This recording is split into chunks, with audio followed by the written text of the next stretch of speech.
Genius, अरबपति और Playboy Tony Stark, जिन्हें अपने पिता से रक्षा ठेकेदार स्टार्क इंडस्ट्रीज विरासत में मिली है, न्यू जेरिको मिसाइल का प्रदर्शन करने के लिए अपने दोस्त और सैन्य संपर्क लेफ्टिनेंट कर्नल जेम्स रोड्स के साथ युद्धग्रस्त अफगानिस्तान में हैं। काफिले पर घात लगाकर हमला किया जाता है और स्टार्क अपने ही एक रॉकेट प्रोपेल्ड ग्रेनेड से गंभीर रूप से घायल हो जाता है। उसे आतंकवादी समूह 10 रिंग्स द्वारा एक गुफा में कैद किया जाता है, जहां साथी कैदी यिनसेन उसकी छाती में एक इलेक्ट्रोमैग्नेट लगाता है ताकि छर्रे उसके दिल तक न पहुंच पाएं और उसे मार न दें। स्टार्क और यिनसेन गुप्त रूप से एक शक्तिशाली इलेक्ट्रिक जनरेटर बनाते हैं, जिसे आर्क रिएक्टर कहा जाता है, जो स्टार्क के इलेक्ट्रोमैग्नेट को ऊर्जा देने के साथ साथ एक बख्तरबंद सूट को भी शक्ति देता है जिससे वे भाग सकें। हालांकि वे सूट को लगभग पूरा कर लेते हैं, लेकिन 10 रिंग्स को जब उनके इरादों का पता चलता है तो वे कार्यशाला पर हमला कर देते हैं। यिनसेन खुद को बलिदान कर देता है ताकि स्टार्क के पास सूट को पूरी तरह सक्रिय करने का समय मिल सके। बख्तरबंद स्टार्क गुफा से बाहर निकलता है, मरते हुए यिनसेन को पाता है और गुस्से में 10 रिंग्स के हथियारों को नष्ट कर देता है। वह उड़कर दूर चला जाता है, रेगिस्तान में दुर्घटनाग्रस्त हो जाता है और सूट को नष्ट कर देता है। रोड्स द्वारा बचाए जाने के बाद स्टार्क घर लौटता है और घोषणा करता है कि उसकी कंपनी अब हथियारों का निर्माण नहीं करेगी। उसके पिता के पुराने साथी और कंपनी के प्रबंधक ओबद्याह स्टेन उसे चेतावनी देते हैं कि यह स्टार्क इंडस्ट्रीज और उसके पिता की विरासत को नुकसान पहुंचा सकता है।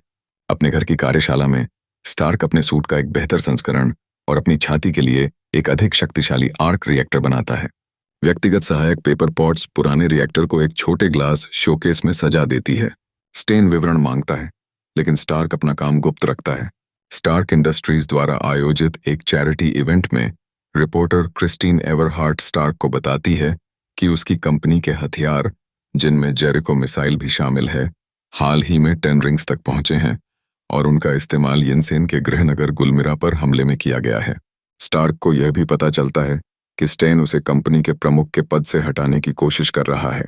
इन खुलासों से नाराज होकर स्टार्क अपना नया कवच पहनता है और अफगानिस्तान उड़कर जाता है, जहां वह यिनसेन के गांव को बचाता है। वापसी के दौरान 2 F-20 रैप्टर लड़ाकू विमान उसे निशाना बनाते हैं। हमले को रोकने के लिए वह फोन पर रोड्स को अपनी गुप्त पहचान बता देता है।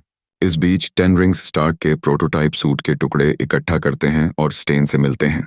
स्टेन एक सोनिक डिवाइस से रजा को वश में करता है और बाकी समूह को मार देता है। वह मलबे से एक नया सूट रिवर्स इंजीनियर करता है और 10 रिंग्स को दिए गए अन्य हथियारों का पता लगाने की कोशिश करता है। स्टार्क पेपर पॉट्स को स्टेन के ऑफिस से कंपनी के कंप्यूटर सिस्टम में हैक करने के लिए भेजता है। उन्हें पता चलता है कि स्टेन आतंकवादियों को हथियार दे रहा था और स्टार्क को मारने के लिए 10 रिंग्स को काम पर रखा था, लेकिन समूह ने योजना बदल दी थी। पॉट्स स्टेन की गतिविधियों की जानकारी शील्ड के एजेंट फिल कॉल्सन को देती है।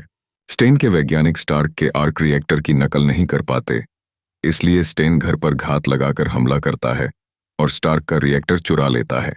हालांकि स्टार्क के पास अभी भी उसका पुराना रिएक्टर है। पॉट्स और कई शील्ड एजेंट स्टेन को गिरफ्तार करने की कोशिश करते हैं, लेकिन वह अपना सूट पहनकर उन पर हमला कर देता है। स्टार्क स्टेन से लड़ता है, लेकिन अपने नए रिएक्टर के बिना सूट की पूरी क्षमता का इस्तेमाल नहीं कर पाता। स्टार्क स्टेन को स्टार्क इंडस्ट्रीज बिल्डिंग की छत तक खींच ले जाता है और पॉट्स को बड़े आर्क रिएक्टर को ओवरलोड करने का निर्देश देता है। रिएक्टर से निकली विशाल विद्युत तरंग स्टेन के सूट को नष्ट कर देती है, जिससे वह रिएक्टर में गिरकर मारा जाता है। अगले दिन प्रेस कॉन्फ्रेंस में स्टार्क सार्वजनिक रूप से स्वीकार करता है कि वही आयरन मैन है।